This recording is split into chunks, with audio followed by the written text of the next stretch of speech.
یا بیس یا پھر مرضی پر ہے، جو جتنی چاہی پڑھ لے، جتنی چاہے پڑھ لے۔ میں نے دنیا میں کوئی ایسی مسجد نہیں دیکھی جس میں جتنی چاہے تراویحاں پڑھی جا رہی ہوں۔ بعض لوگ فتویٰ تو دیتے ہیں کہ کوئی عدد متعین نہیں ہے، لیکن وہ فتویٰ مارکیٹ میں چلتا پوری دنیا میں کہیں بھی نہیں ہے۔ یا تو کہیں پوری 8 ہو رہی ہوتی ہیں یا کہیں پوری 20 ہو رہی ہوتی ہیں، کیونکہ جب آپ کہیں گے نا جتنی چاہو پڑھ لو، امام نے ایک دن 8 پڑھا دی، اگلے دن 12 پڑھا دی، پبلک پکڑ کے امام کو کوٹ دے گی کہ ابے تو کیونکہ مائنڈ لوگ لے کے آتے ہیں پہلے سے کہ ہم نے کتنی پڑھنی ہے، کتنی ہوں گی یہاں پہ۔ تو بعض فتوے صرف کچھ اسکالرز بیٹھ کے چلا دیتے ہیں مارکیٹ میں، وہ چلنے والے نہیں ہوتے، وہ خود اس پہ خود عمل نہیں کر رہے ہوتے۔ اہل حدیثوں کی مسجد میں جہاں بھی جائیں 8 ہی ہو رہی ہیں، حالانکہ وہ فتویٰ دیتے ہیں کہ جتنی چاہے پڑھ لو، لیکن پھر جتنی چاہے پڑھ لو تو پوری دنیا میں آپ 8 ہی کیوں پڑھ رہے ہو؟ پھر ان کو پتہ ہے کہ بھائی اسپیسیفک جب تک کوئی عدد نہیں بتایا جائے گا اس وقت تک عوام کے لیے اس پر عمل کرنا ممکن نہیں ہوگا۔ اسی وجہ سے چاروں اماموں کا اجماع ہے جو تابعین تبع تابعین کے دور میں تھے کہ کم سے کم کتنی رکعتیں ہیں؟ 20۔ 3 امام کہتے ہیں 20 رکعتیں اور امام مالک کہتے ہیں 36 رکعتیں۔ تو اب یہ عدد متعین کیے بغیر چلنا ممکن نہیں ہے۔ تو چونکہ فقہا دین کو زیادہ سمجھتے ہیں نا، انہوں نے عدد متعین کیا ہے۔ اور ویسے بھی تراویح خلاف قیاس ہے۔ نفل نماز میں اتنی ساری پبلک کو جماعت کے ذریعے اکٹھا کرنا یہ عام حالات میں جائز نہیں ہے، بدعت عمل ہے، کیونکہ اس کے جائز ہونے کی ہمارے پاس کوئی دلیل نہیں ہے۔ یہی وجہ ہے کہ رمضان عید کا چاند نظر آتے ہی تراویح غائب ہو جاتی ہے۔ اگر یہ عام نوافل کی طرح جماعت کے ساتھ جائز ہوتی تو امام صاحب کہتے یار ہم نے پورے رمضان نوافل پڑھے ہیں جماعت سے، تو اب حرام تھوڑی ہو گئے، چلو آج دوبارہ پڑھ لیتے ہیں۔ نہ ان کو منع کیا جائے گا، کیوں؟ نبی صلی اللہ علیہ وسلم سے ثابت نہیں ہے۔ تو عدد بھی متعین ہے اور دن بھی متعین ہے۔ جیسے اگر یہ تہجد ہے تو تہجد کے تو دن بھی متعین نہیں، عدد بھی متعین نہیں ہے، تہجد تو پورے سال ہے۔ تو جیسے رمضان کی یہ جو تراویح ہے نا، اس کے دن متعین ہے کہ صرف رمضان کی راتوں میں ہی ہوگی، اور کیفیت بھی متعین ہے کہ جماعت سے ہوگی مسجدوں میں، تو اسی طرح یہ کہنا کہ عدد متعین نہیں ہے یہ عقل سے بالاتر ہے۔ حضرت عمر نے یا تو 20 رکعتیں شروع کی تھی یا 8، کیونکہ 2 ہی روایتیں ملتی ہیں حضرت عمر سے، 8 والی بھی ملتی ہے 20 والی بھی۔ ہم کہتے ہیں اس 8 والی پر پوری روئے زمین میں کہیں بھی عمل نہیں ہوا، اور اس 8 کی سند میں اضطراب ہونے کی وجہ سے ضعیف بھی ہے۔ بڑے بڑے محدثین نے اس کو ضعیف قرار دیا ہے۔ جو اسکالرز یوٹیوب پہ آ کے یہ کہتے ہیں نا کہ بالاتفاق صحیح ہے، خدا کی قسم جھوٹ بولتے ہیں۔ وہ اتنے دھٹلے سے آج کل جھوٹ بولا جاتا ہے نا سوسائٹی میں کہ لوگ اس کو سچ سمجھنا شروع کر دیتے ہیں اور پھر چیلنج کرتے ہیں کوئی یہ گولڈن سند ہے، کوئی 8 رکعت والی حدیث کو ضعیف نہیں ثابت کر سکتا۔ ہم جب کہتے ہیں کہ ہم جب حوالے پیش کرتے ہیں، میری آڈیو بیان ہے اس پہ پورے میں نے حوالے پیش کیے ہیں کہ کتنے لوگوں نے اس کو مسترب کہہ کے، مسترب حدیث بھی ضعیف ہوتی ہے، اس کو رد کیا ہے، تو وہ اس کا جواب ہی پی جاتے ہیں۔ وہ چیلنج ان کے چل رہے ہیں، لوگ ان کے حوالوں سے متاثر ہیں۔ تو اگر وہ 8 رکعت والی حضرت عمر سے ثابت ہوتی تو اس دور میں کتنی رکعتیں چلتی؟ 8۔ حرم میں بھی 8 ہوتی، مسجد نبوی میں بھی 8 ہوتی، اور 1400 سال سے حرم اور مسجد نبوی میں 8 ہی چلی آ رہی ہوتی۔ ابو حنیفہ بھی 8 کے قائل ہوتے، امام شافعی جیسے محدث اور مجتہد بھی 8 کے قائل ہوتے، امام احمد جو امام بخاری کے استاذ ہیں وہ بھی 8 کے قائل ہوتے، امام مالک بھی 8 کے قائل ہوتے، اور عبداللہ بن مسعود بھی 8 پڑھ رہے ہوتے، اور عثمان بن عفان بھی 8 پڑھ رہے ہوتے۔ ہم کہتے ہیں کہیں کوئی ضعیف روایت بھی نہیں ملتی کہ عثمان بن عفان کے دور میں 8 ہوئی، حضرت علی کے دور میں 8 ہوئی۔ 20 والی تو بہت ساری ملتی ہے ہمیں۔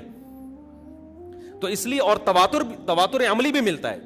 150-200 سال پہلے فقہا بیان کرتے ہیں کہ پوری روئے زمین پر ہمیں کوئی بھی مسجد نظر نہیں آتی، ٹریولنگ ہوتی تھی نا اس زمانے میں بھی، کہ کہیں بھی ہمیں 20 رکعت سے کم 1 رکعت مل رہی ہو۔ اور ویسے بھی ایک بات ہے، محدثین نے اس نماز کو تراویح کا نام دیا ہے، یہ بہت اچھی طرح سمجھو، یہ ہم نے نام نہیں دیا کہ علماء دیوبند یا حنفی یا شافعی لوگوں نے۔ اس نماز کو تراویح کا نام کس نے دیا؟ بولو، محدثین نے۔ اس پہ باب جو باندھا جاتا ہے نا تراویح کا، یہ میں اور آپ نہیں، کون؟ محدثین۔ اب تراویح کا جو لفظ ہے نا وہ 8 رکعتوں پہ فٹ ہی نہیں بیٹھتا ہے، کیونکہ امام بہقی حدیث لے کر آئے ہیں، روایت لے کر آئے ہیں، حدیث سے میری مراد روایت، کہ اسلاف جو اس کو تراویح کہتے تھے اس لیے کہ اس میں ہر 4 رکعتوں کے بعد لوگ تھوڑا سا وقف کرتے تھے، تو 4 رکعتوں کو انہوں نے ترویحہ کہنا شروع کر، روح آرام کو کہتے ہیں، ترویحہ اس سے نکلا ہے۔ 4 رکعتوں کے بعد کیا کرتے تھے؟ آرام۔ تو اس لیے ہر 4 رکعت کے بعد، ہر 4 رکعت کو ایک ترویحہ۔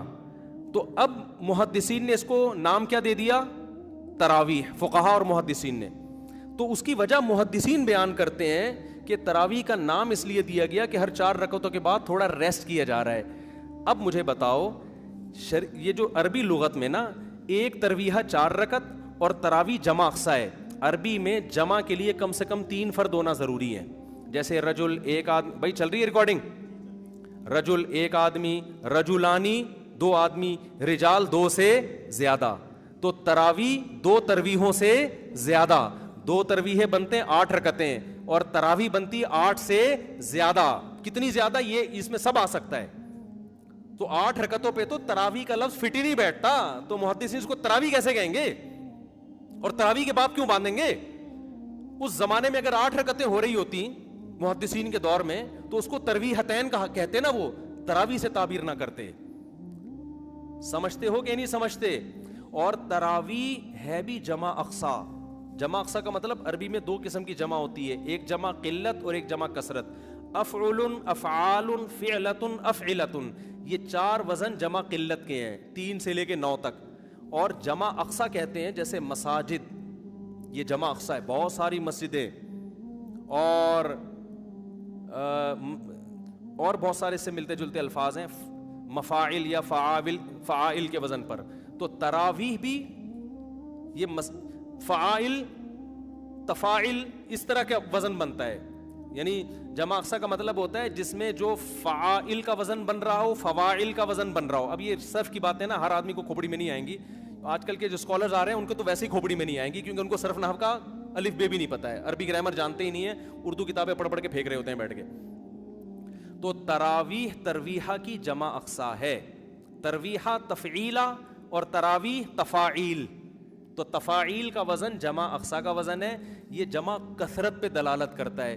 محدثین نے صدیوں پہلے اس نماز کو تراویح کہا, جس سے پتہ چل رہا ہے ایک ترویحہ نہیں ہے, 2 ترویحیں نہیں ہیں, 3 بھی نہیں ہیں, 3 سے زیادہ ہیں, کثیر ترویحیں ہیں, کثیر ترویحیں ہیں. جب کثیر ترویحیں ہیں تو وہ 8 اور 12 رکعتیں بھی نہیں ہیں, زیادہ ہیں وہ. تو جو حضرات اپنی مسجدوں میں 8 رکعت تراویح پڑھتے ہیں تو بھائی آپ اس کو تراویح کی نماز ہی نہ بولو, ترویحتین بولو. اچھا انہوں نے بھی یہ کام کرنا شروع کر دیا, اب اس کو تراویح بولنا چھوڑ کے صلاۃ اللیل بولنا شروع کر دیا ہے کہ ہم صلاۃ اللیل بولیں گے, تراویح بولیں گے ہی نہیں اس کو. یہ آپ ایک اور مصیبت میں پھنس جاؤ گے. آپ ایک ٹینشن سے تو بچنا چاہ رہے ہو, لیکن آپ ایک دوسری ٹینشن میں پھنس جاؤ گے. وہ ٹینشن یہ ہے کہ محدثین کے دور میں یہ صلاۃ اللیل ہے تو صلاۃ اللیل ہی, وتر بھی صلاۃ اللیل ہے, تہجد بھی, ہر نماز جو رات کو پڑھی جائے وہ صلاۃ اللیل ہے. لیکن محدثین نے, یہ میں نے نہیں, ٹھیک ہے نا, محدثین اور فقہاء نے اس کو الگ نام اس لیے دیا تھا یہ بتانے کے لیے کہ یہ صلاۃ اللیل عام صلاۃ اللیل جیسی نہیں ہے, اس کے کچھ احکام دوسری نمازوں سے ڈفرینٹ ہیں. اس میں بڑی جماعت ہوگی, ایک امام کے پیچھے لوگ پڑھیں گے اور عشاء کے بعد پڑھی جائے گی یہ, جبکہ صلاۃ اللیل کب پڑھی جاتی ہے, جو تہجد جس کو آپ صلاۃ اللیل, وہ رات کے آخری حصے میں. تو تراویح آپ کو رات کے آخری حصے میں پڑھنی چاہیے. پھر اس میں آپ بڑی جماعت قائم نہ کریں, کیونکہ رسول اللہ صلی اللہ علیہ وسلم نے جو 3 دن رمضان میں جو نماز پڑھی ہے وہ 3 دن کے بعد آپ نے ترک کر دی تھی. تو جو نماز آپ نے ترک کی ہے وہ آپ کنٹینیو کیوں پڑھ رہے ہو رمضان میں؟ بھائی کیا دلیل ہے آپ کے پاس؟ آپ کہتے ہو حضرت عمر نے شروع کی ہے, تو حضرت عمر نے جو شروع کی ہے اس کو محدثین نے تراویح کہا ہے. صلاۃ اللیل تو ہے وہ, لیکن اس کو الگ سے بھی ایک نام دیا ہے. اور تراویح کا لفظ 8 رکعتوں پہ صادق نہیں آتا, اس کا مطلب حضرت عمر نے 8 پڑھی نہیں تھی, 8 سے زیادہ پڑھی ہیں. اور پھر پوری روئے زمین پہ جو پڑھی گئی ہیں, ان تمام باتوں کا کسی کے پاس کوئی جواب نہیں ہے. بعض لوگ کہتے ہیں بخاری کی حدیث ہے کہ نبی صلی اللہ علیہ وسلم رمضان اور غیر رمضان میں 8 سے زیادہ نہیں پڑھتے تھے. بخاری ہی کی دوسری حدیث بھی ہے جس میں حضرت عائشہ فرماتی ہیں کہ نبی صلی اللہ علیہ وسلم رمضان میں زیادہ عبادت کیا کرتے تھے رات میں, اور رمضان کے غیر میں کم کرتے تھے. یزید فی رمضان ما لا یزید فی غیرہ. یہ کیا بات ہے کہ آپ وہ حدیث تو لے رہے ہو جس میں آتا ہے کہ 8 پڑھتے تھے رمضان غیر رمضان میں, بخاری ہی کی دوسری حدیث جس میں آتا ہے رمضان میں رکعتوں کی تعداد زیادہ ہوتی تھی, اس کو آپ فوکس نہیں کر رہے. آپ اس حدیث سے, بخاری ہی کی حدیث سے پتہ چلتا ہے بھائی رمضان میں اگر 8 تھی, غیر رمضان میں 8 تھیں, تو رمضان میں 8 سے زیادہ تھیں. تو یہ حدیث بھی بخاری کی مضطرب ہے. حضرت عائشہ کا بیان میں اضطراب ہے. حدیث کی سند ٹھیک ہوتی ہے بعض دفعہ, لیکن سند صحیح ہونے کے باوجود جب دو حدیثوں میں ٹکراؤ ہوتا ہے تو وہ حدیث قابل استدلال نہیں رہتی. ہم یہ کہتے ہیں کہ امی عائشہ کہتی ہیں کہ ایک طرف کہہ رہی ہیں کہ رمضان میں آپ 8 پڑھتے تھے, دوسری طرف کہہ رہی ہیں 8 سے زیادہ پڑھتے تھے. ہم کہتے ہیں 8 والی حدیث کی تائید ہمیں دوسری حدیثوں سے نہیں ملتی, رمضان میں 8 سے زیادہ پڑھتے تھے, اس کی تائید میں دوسری صحیح حدیثیں موجود ہیں, لہذا ہم امی عائشہ کی یا بخاری کی وہ حدیث کو لیں گے جس میں 8 سے زیادہ کا ہے, اور رمضان کا تقاضا بھی ہے کہ 8 سے زیادہ پڑھتے ہو آپ. تو حرمین کا تواتر دیکھ لو صدیوں سے, پوری امت کا تواتر دیکھ لو, وہ سارا آپ نے ایک طرف رکھ دیا اور 8 کو پکڑ کے آپ بیٹھ گئے جس پہ تراویح کا لفظ ہی فٹ نہیں بیٹھتا. اور آخری بات یہ, بعض لوگ کہتے ہیں امام احمد بن حنبل نے ترمذی میں نقل کیا ہے کہ تراویح کی کوئی تعداد متعین نہیں ہے. ترمذی میں امام احمد بن حنبل کا قول امام ترمذی نے نقل کیا ہے, لیکن یاد رکھو امام ترمذی کی جو اپنے شاگردوں کی کتابیں ہیں نا, جو فقہ میں ان کے شاگرد ہیں, اس میں امام احمد بن حنبل نے 20 رکعت کو ترجیح دی ہے. لہذا کوئی اس حوالے سے آپ کو دھوکہ نہ دے. ترمذی کا حوالہ پیش کیا جاتا ہے کہ امام احمد کہتے ہیں اس بارے میں کچھ بھی منقول نہیں ہے, کوئی یعنی مختلف تعداد منقول ہے. دوبارہ بتاتا ہوں, دیکھو امام ترمذی نے جب تراویح کے باب کے تحت احادیث ذکر کی ہے نا, تو اس کے نیچے امام احمد بن حنبل کا قول نقل کیا ہے کہ اس بارے میں یقینی طور پر کوئی عدد ثابت نہیں ہے, جو بھی تعداد منقول ہے ان میں سے کسی کو بھی اختیار کیا جا سکتا ہے. جبکہ میں کیا دعویٰ کر رہا ہوں, امام احمد بن حنبل کے نزدیک کتنی رکعتیں افضل ہیں؟ 20 رکعتیں. تو کوئی یہ حوالہ دے کے آپ کو کنفیوز کر سکتا ہے. تو خوب سمجھ لیں, جب کسی مجتہد سے 2 مختلف قول منقول ہوتے ہیں, ایک قول ان لوگوں سے جو فقہ میں ان کے شاگرد ہیں اور ایک قول جو حدیث میں شاگرد ہیں, تو مسائل میں اس قول کو ترجیح ہوتی ہے جو فقہ میں ان کے شاگرد, کیونکہ وہ قانون بیان کر رہے ہیں. امام احمد بن حنبل کی جو فقہ کی کتابیں ہیں جس میں امام احمد بن حنبل کا فتویٰ نقل کیا گیا ہے, جو ان کے جتنے شاگرد ہیں جس کو فقہ حنبلی کہا جاتا ہے, وہ سب اس پر متفق ہیں کہ امام احمد بن حنبل کے نزدیک کتنی رکعتیں ہیں؟ 20 رکعتیں ہیں. تو وہ زیادہ اس ترجیح ہے. دوسری بات یہ کہ امام ترمذی نے جو امام احمد بن حنبل کا قول نقل کیا کہ ان کی نظر میں کوئی تعداد متعین نہیں ہے, اس سے بھی 8 پھر بھی مراد نہیں ہے, کیونکہ امام ترمذی نے جو روایت پیش کی 16 رکعتوں والی, 20 رکعتوں والی اور 20 سے بھی زیادہ رکعتوں والی, تو وہ ان میں ترجیح دے رہے ہیں کہ یہ سب ثابت ہے. 8 کی امام ترمذی نے کوئی حدیث نقل کی نہیں ہے, تو 8 تو پھر بھی امام احمد بن حنبل کے 8 کا تو امام احمد بن حنبل تذکرہ ہی نہیں کر رہے ہیں. نہیں آ رہی بات میرا خیال ہے. تو یہ ایک خالصتاً علمی ٹاپک ہے. میرا اس پر ایک آڈیو بیان موجود ہے تراویح, پوری سندیں پڑھ کے میں نے اس کی تحقیق کی ہے. اور یہ بھی یاد رکھو, آج کل بعض اسکالرز گڑبڑ یہ کرتے ہیں, یہ بہت ہو رہا ہے یوٹیوب پہ, یہ منجن بہت بک رہا ہے. ایک حدیث ہوگی, بیان کرنے والا بھی صحابی ایک, اس سے بھی نقل کرنے والا ایک, وہ حدیث مختلف کتابوں میں ہے. تو پتہ ہے کیا کہتے ہیں, 6 حدیثیں اس بارے میں کتنی حدیثیں ہیں؟ ابے بھائی 6 حدیثیں نہیں ہیں, ایک حدیث ہے, اس حدیث کو مختلف محدثین نے لیا ہے. یہ منجن بڑا بک رہا ہے یوٹیوب پہ. پھر وہ حوالے دیتے ہیں, بخاری میں بھی حدیث نمبر فلاں فلاں فلاں, اس میں بھی یہ ہے, مسلم میں حدیث نمبر فلاں فلاں فلاں, مشکات میں حدیث. حالانکہ مشکات میں تو حوالہ دینے کی ضرورت ہی نہیں ہے, کیونکہ مشکات تو بخاری سے لے رہی ہے. یہ منجن بک رہا ہے یوٹیوب پہ, اور بڑے مشہور اسکالر ہیں, میں نام نہیں لیتا, آج کل بہت سارے اسکالر یہ کام کر رہے ہیں. میں دوبارہ بتاتا ہوں کرتے کیا ہیں. جو اپنے مسلک کی تائید میں جب حدیث پیش کریں گے نا, حدیث صرف ایک ہوگی اور اس کے مخالف درجنوں حدیثیں ہوں گی, لیکن وہ منجن کیسے بکے گا؟ عوام تو سامنے بیچاری پڑھی لکھی ہوتی نہیں دینی اعتبار سے, وہ منجن ایسے دکھتا ہے کہ یہ حدیث بخاری میں حدیث نمبر فلاں فلاں فلاں فلاں, مسلم میں حدیث نمبر فلاں فلاں فلاں, اس میں بھی ہے ترمذی میں حدیث نمبر فلاں فلاں فلاں. ابے یار یہ تو چل رہا ہے نا, اس کو آگے لے آئیں. ترمذی میں حدیث نمبر فلاں فلاں فلاں. آدمی کہتا ہے یار اتنی ساری حدیثیں, اور یہ مولویوں کو کیا ہو گیا؟ پھر آگے کہتے ہیں مشکات میں حدیث نمبر فلاں. حالانکہ مشکات مستقل حدیث کی کتاب نہیں ہے, وہ یا تو بخاری سے لے رہی ہوگی یا مسلم سے یا اور کسی کتاب سے.